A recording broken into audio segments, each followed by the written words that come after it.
Here we are with our last transformation. We have so far done 3. We did the translation first, that was the slide. Then we did the reflection or the flip over the x-axis and the y-axis.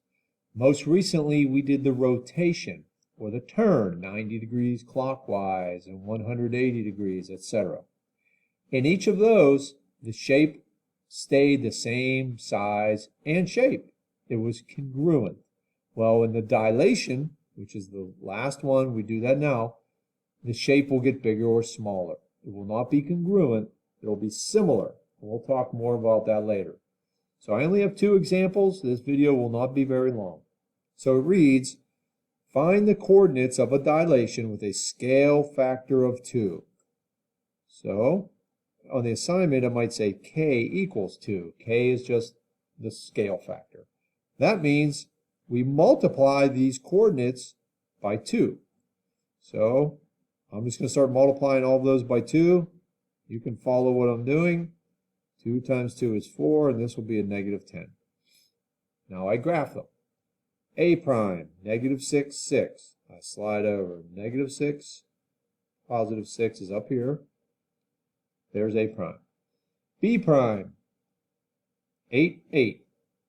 Over 8, up. 8 is right here. You can already see the triangle is going to be bigger.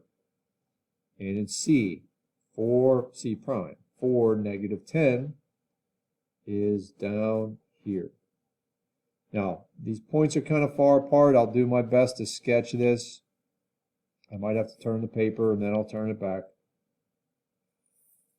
So, already you can tell we have a bigger triangle because these numbers got bigger. We had to go farther on the graph.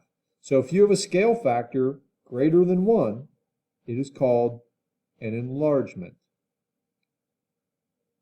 Just like a picture being enlarged. Okay, so we'll do one more where the shape will get smaller. There's a name for that.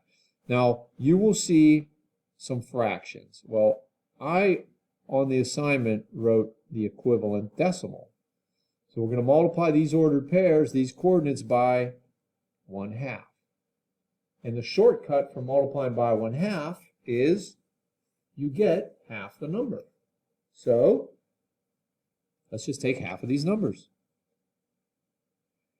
Half of 6 is 3. The negative stays if the number is already negative. Okay, so we'll graph it. A prime, negative 4, negative 2.